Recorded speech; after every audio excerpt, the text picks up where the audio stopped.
To say at 10:54 this morning I called Landswood Decoy and I spoke to Sam Heckscher personally on the telephone, and I said to him, I need to contact Asher Feig, and he told me that he did not have a correspondence address for Asher Feig. He said he did not have an email, he could share, and he didn't have a phone number he could share. He said it was all private and confidential information, and there was no way that he could disclose to me any contact details for Asher Feig or any of his businesses whatsoever. So I just want to get that. That was at 10:54 this morning. And by the way, when I spoke to him, I said this was regarding my tenancy in the CBS Centre, and he didn't challenge that. Might as well just add that. So I've tried, and there's no way to get any information from Landswood about Asher Feig. So everything we've got is from the internet and Company's House. Yeah. Okay. Company's House website. So he's registered his business as an address, which the Small Claims website, another government-run website, does not accept. Will not exist. Which address was that? It was the address for Shivert Hammond Capital Limited, which is 45 Stamford Hill, London, England. Yeah. Now, we've done some research on this and we know that it's a two limited. I mean, that's the way I see it, you know. But the courts, they're reasonable enough to know that, you know, this is Asher Feig just under, you know, wearing a mask of convenience, you know, one of his many limited companies that are registered on Company's House. Just to add to that,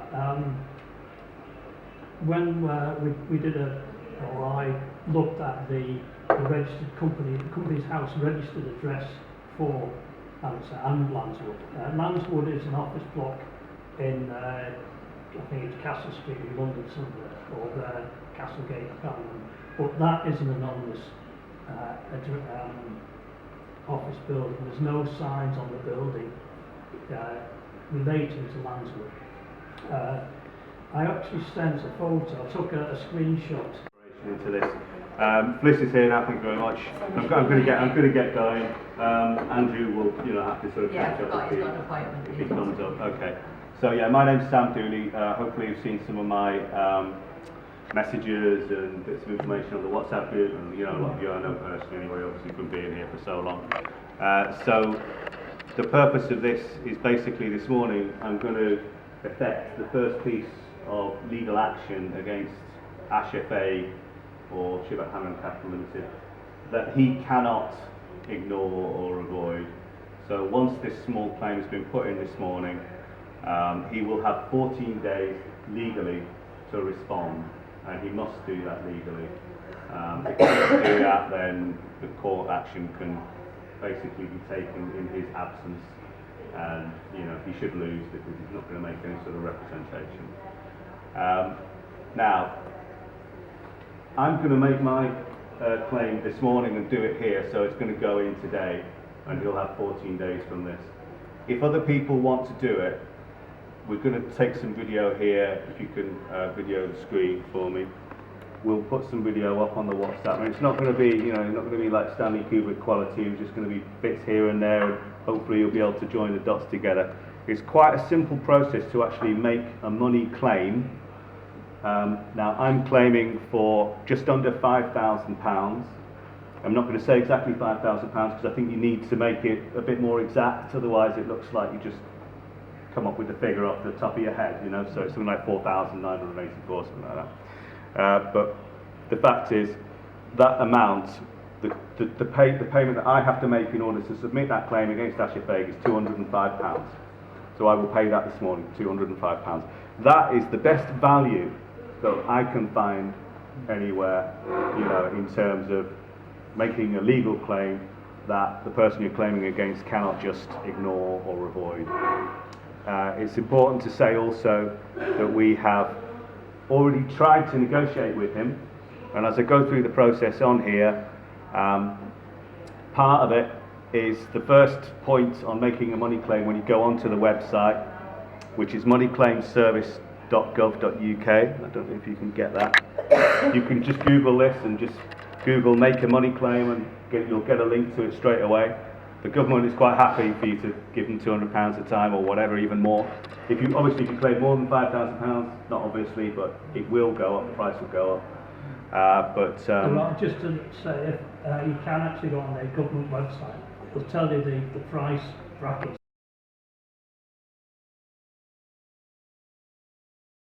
Is resolving this dispute. So I'll click on that now because I'm on the page, and it says before you claim you should talk to the person or organisation you want to claim against and consider mediation. Well, we've tried to talk to him, but as we know, Landswood have refused to give us any contact details whatsoever. Have you got written confirmation of that? Yeah, can I just carry on? I've got written confirmation of everything, David.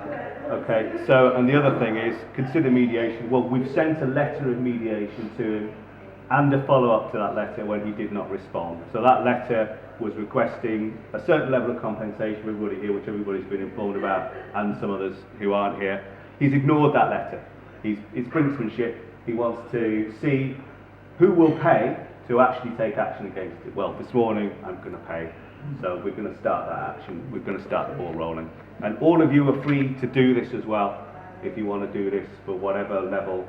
And we really think that this is probably the only way that we're going to be able to take sort of serious legal action against it. But, you know, there's no pressure on anybody. If it's not something you want to do, you can see how it plays out. He may respond and come back with some kind of a deal to negotiate with us or with the whole group. Sorry. Is this by a small claims court? I'm just Yeah. checking it, I thought so. Right. So just to reiterate. So this morning I'm going on moneyclaims.service.gov.uk, and I'm going to complete the small claim against Shivat Hamanam Capital Limited, and hopefully you'll see how easy that is. So if I go, I'm just going to go back on here now. This is for David to. For Michael to film. So you can go onto the internet and you can just type in the words make a money claim. It's as simple as that. Make a money claim, and the first response that I get on here, I will show you, I'll show them on here. You see it's the top result is make a claim for money on the gov.uk website.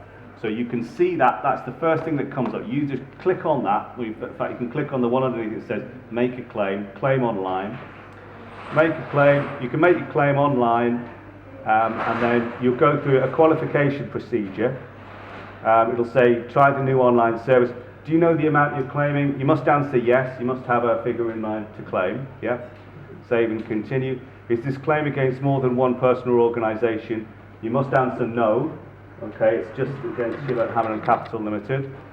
And then, does the person's organisation have an address in England or Wales? Yes, you must answer yes. Who are you making the claim for? The claim must just be for yourself. Okay, otherwise it gets complicated and you've got to do something else. So just myself or my organisation. So you can claim for a limited company or sole trade or anything like that. It says, do you have a postal address in England and Wales? You must have one. So yes. Is your claim for a tenancy deposit? No, it's not. So click no for that. It's for compensation. Are you claiming against the government department? No, you're not claiming against the government department. And then when you've done that, do you believe the person you're claiming? We know he's over 18. He's about 30. Are you over 18? No offence, but I think everybody here is over 18. Do you need any help paying your court fee? You need to answer no to that. If you answer yes, you're just going to get involved in some other qualification procedure. Yeah, so you need to answer no, you don't need any help. And then you'll get to a page which says you can use this service. So here it is. If you go through those steps, you will qualify. Don't worry about making a mistake or anything like that. You can always start the process again. Sorry. You can always go back to the beginning. And then when it says you can use this service, you need to continue. It'll ask you the language, application process. Now I've already started my application process, otherwise this would take ages. You may have to register with them. You may have to register an account. You won't have to pay anything at that point. It's basically, you just have to give them your details and an email address. They'll send you an email. You have to confirm that you've read the email. And then you'll go through, you can go back online and you'll have a username and a password, which you can choose. And then you can log into your system. Now that's good because you can go halfway through the process if you like. And then, if you have to make a cup of tea or go and pick up the kids or do something else, you can save it and you can come back to it. So you don't have to just do it all in one lump. You can do it, stop, come back and re-register and go back into it again, which is what I've done essentially, because otherwise it would take ages this morning.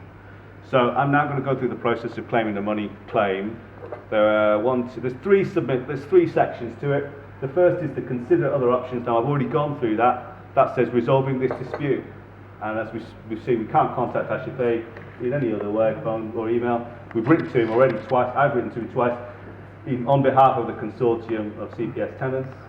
So I think you could just take it as read that we've already tried to resolve the dispute and he's refused to do that. And I think that's an important part of the claim, because they always say, oh, have you tried mediation? And the answer is yes, we tried mediation and it was ignored. And we sent them by registered post, and we know that he received the documents. So he's deliberately refused to respond. Any correspondence he sent, he must send. One is finished now, because we've gone through that, and then there's just points 2 and 3. Points 2, yeah, that's something that could go on a bit. There are 5 sections to that. There's completing your claim, there's your details, there's their details, there's the claim amount, and then the claim details itself. The claim details bit is probably going to be the longest one, but I'm going to click on them all individually, and Michael will take a little video of this, yeah? Mm-hmm. So completing your claim, it just says get the details right, otherwise you might have to pay extra to adjust them.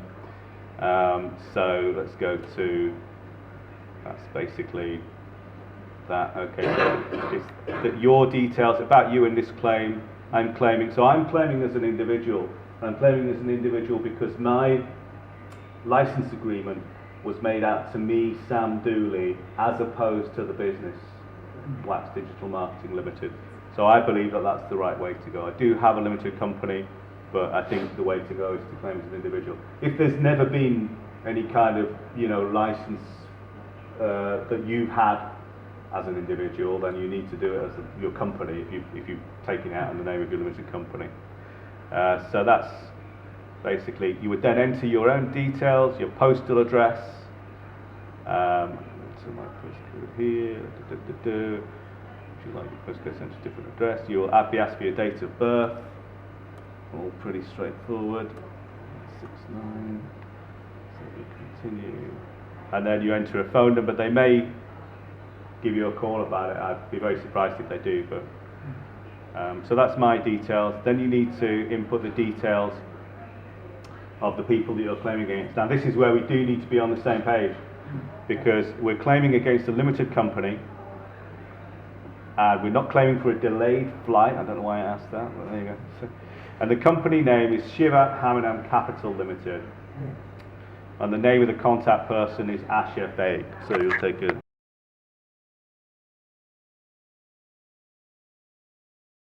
address of Shiva Hamanam Capital Limited.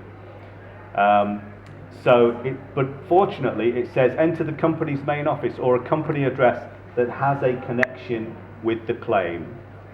And I'm going to say we're certain that Asher Faig's home address is the address that's registered to, I'm going to say, half a dozen of his other companies, and it's flat 17 Cedarwood Court, with the postcode E59FU, but hopefully Michael will take a picture of that.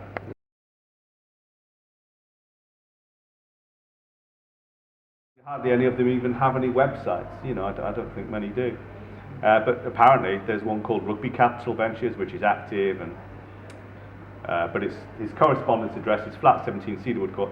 I'm certain that is his home address because there's been a news story about Asher Faig about 3 or 4 years ago, where he was complaining that people were complaining about him or his family hanging little, what are they? The things Jewish, like a religious Jewish sort of banner, hanging outside and people had to. It must be terrible, mustn't it, when people complain about things like that, Anyway, I'm being sarcastic. So E59FU. So we're going to enter his home address on here. Let me get on with it now. Find his address, and it does accept that address. So flat 17, because he has to live there. He's not able to actually hide that from the rest of the world. Alright, so let's save and continue. So their email address, we can't add that. Their phone number, we can't add that, as we said. So that's their details. So I'm now getting towards the end of the second section and getting through it quite quickly, really. The claim amount here, I hope this is saved all right. Yeah, it has, okay. So the claim amount, now that's another thing.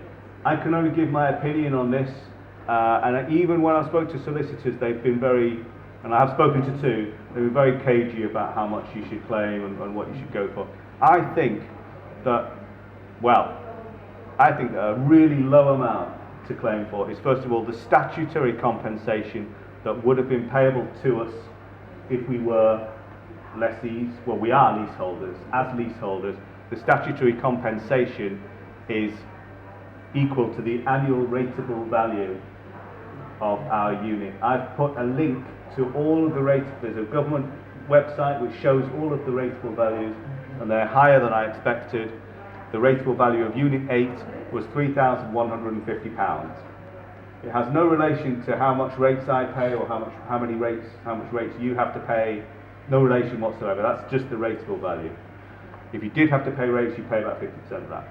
So £3,150, that's my statutory compensation if it's accepted that I am a leaseholder. So that's the first, there are 3 entries into my claim amount page. That's the first one, £3,150. The next one, I'm going to go for 6 months rent. I would have been entitled to 6 months notice as a leaseholder, or I should be entitled to 6 months notice as a leaseholder. 6 times 239, £1,434 for me, so 6 months. That's debatable. You might make your own decision on that. I don't really know. I've been considering not putting any claim in for the 6 months rent and just putting the rest into loss of trade, costs of enforced relocation, loss of goodwill, personal distress, extra fuel costs, extra legal costs. There are all these extra costs. Those are just a few examples of things. Feel free to do your own research. But the fact that we've had to relocate at such short notice has been so damaging to my business and a lot of other people's business. Loss of goodwill alone, I'm sure I could claim to be justifiable to claim thousands just for the loss of trade. But I'm claiming £200 for that. That's all I'm claiming for all of those things. And the reason why is because I want to keep the total claim amount under £5,000. Because as soon as it goes over £5,000, I will go into another bracket and I will have to pay, about £400 as my claims fee instead of the £205 which I'm going to pay this morning. When you do it, just be aware it will automatically add the £205 afterwards. So my total claim is for £4,784. Try and make your own amount, obviously, make it slightly different from mine. But that's the way I've done it, and you've got a photo of that, haven't you? So people see.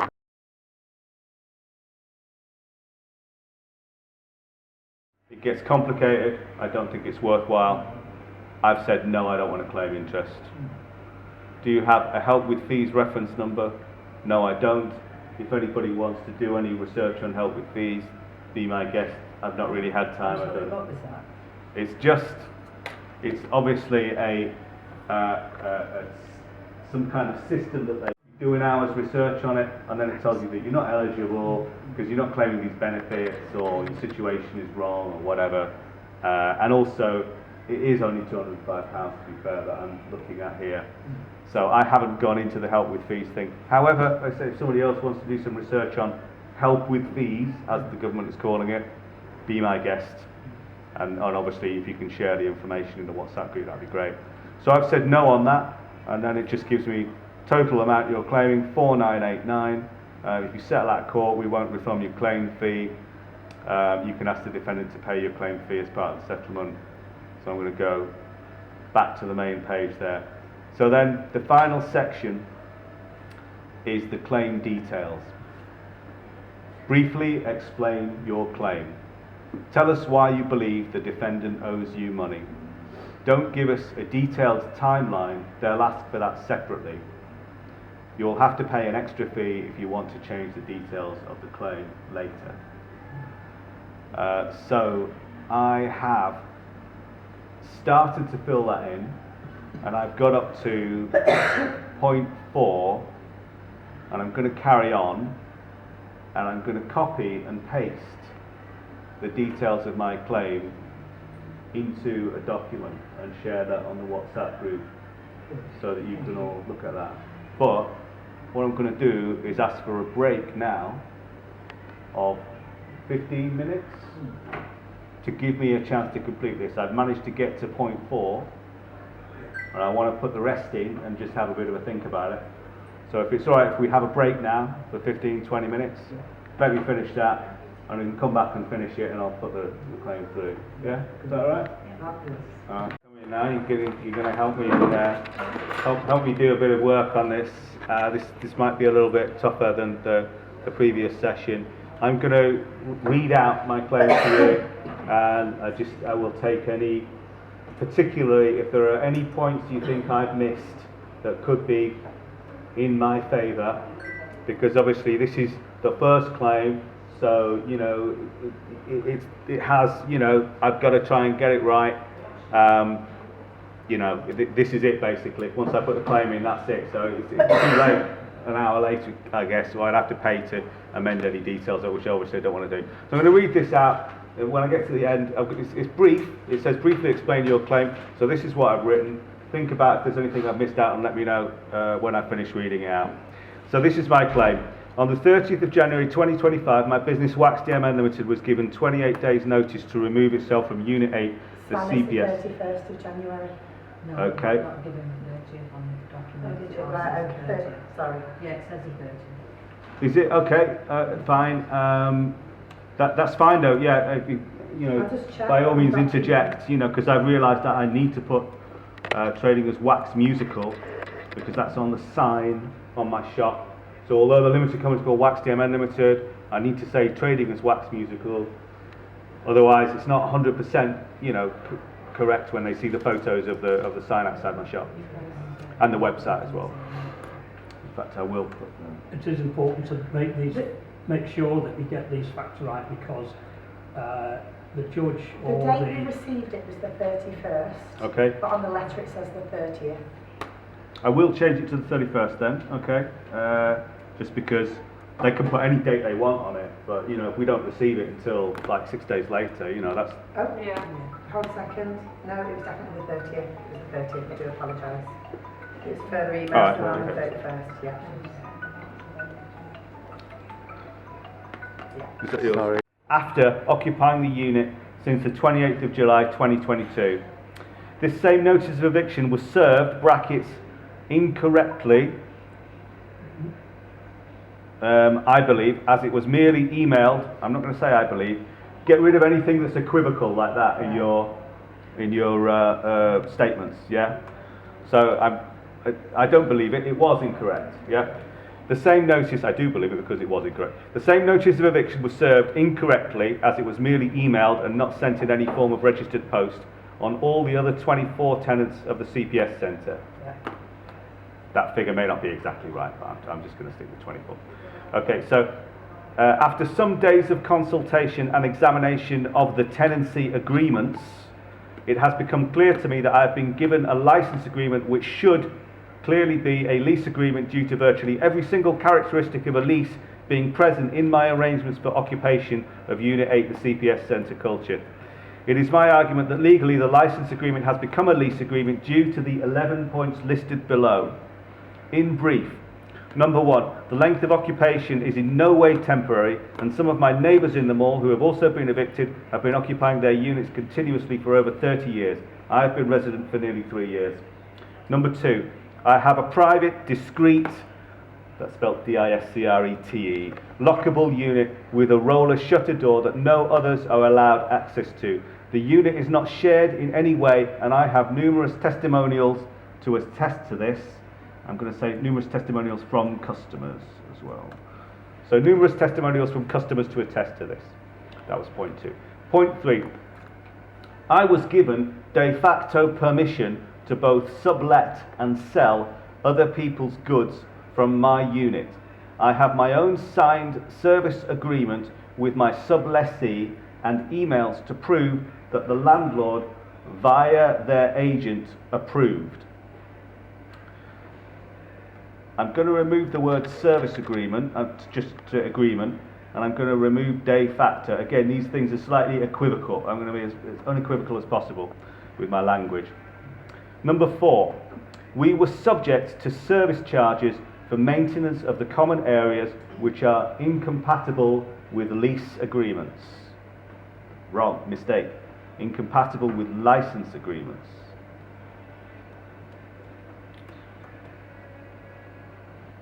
I'm at point 4. I'm just going to pause briefly. Shops in the CPS centre have separate electricity bills and their own electricity meters, and we can see the electricity bills issued to each unit on the agent's tenant portal, which was used to take payments. So, again, completely incompatible with license agreements. Number 6, it was understood that no shop would be entered into by anyone but the tenants of that shop unless authorised to do so by the tenant of the shop. I have numerous written testimonials, Number 7, all of the signs and posters around and outside the mall advertised 28 independent shops inside, and I assert that the concept of a shop of this nature is incompatible with the temporary nature of a license agreement. Number 8, it's stated in our most recent license agreements that we have to arrange our own contents insurance. But for the contents of what? After all, a license agreement confers no ownership of space, temporary or otherwise, but merely a license to carry out an activity. I submit that only lessees require contents insurance. Number 9, all my invoices refer to my tenancy terms. Number 10, I was not given or advised to get legal advice upon signing my tenancy agreement. Number 11, I have a huge number of emails from the mall manager and the management company Landswood Decoy referring to me as a shop and or a tenant. Finally, I have said, this is something I've been advised to say, I just put it in, it's not something I would have said myself, but I've seen lots of advice about this. I added at the end, I would also add that there's a huge imbalance of power between my small independent one-man business and Shivat Hamanam Capital Limited, which has access to tens of millions of pounds of funding. I want to just expand on that final point that I've said there. It's a bit weird, isn't it, that? Yeah. Well, our time we've been given to evacuate has caused serious damage to my business. Yeah, it's like considerable damage or serious damage. Yeah. And so it's you know, I accept the right of Asher Faye to, you know, or Shivat, to repossess the property vacantly, you know.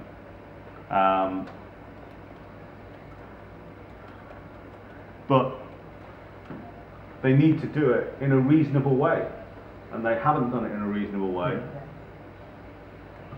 But you know when the Some other people have done even more than that, you know, window graphics. Yeah, some of them have spent thousands on furniture. The electrics are replacing stuff. Put in details, and this is where you're going to have to bear with me a bit, because I signed my first tenancy agreement. I filled in the first one. I signed my first tenancy agreement on the 28th of July 2022. Now, what I want to put in is when I signed the second lease agreement, and you all will have been given different lease agreements from March 2023, right? Yeah. So I don't know if any of you have the date for that. I can try and look it up.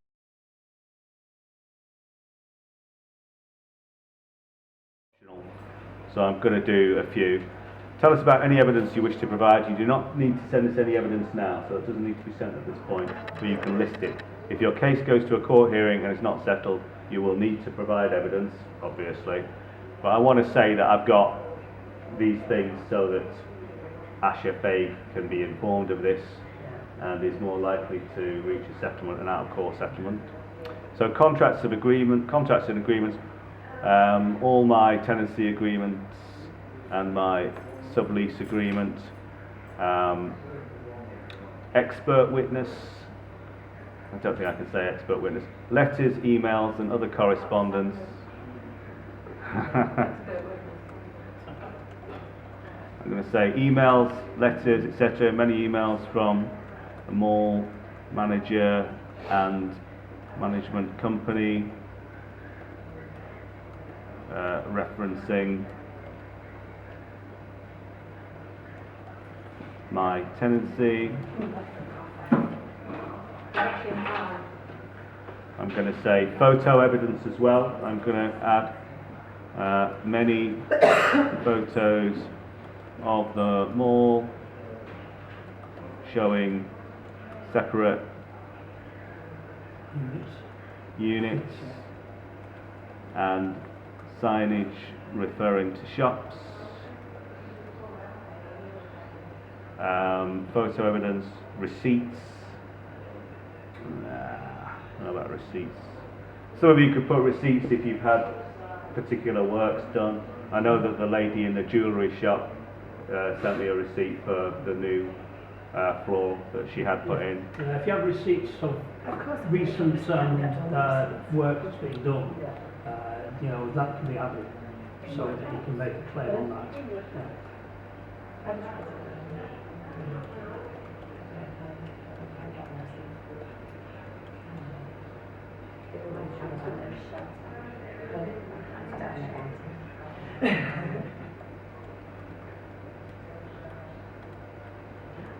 Should point out as well that if you make a claim and ASPA approaches you with an out-of-court settlement,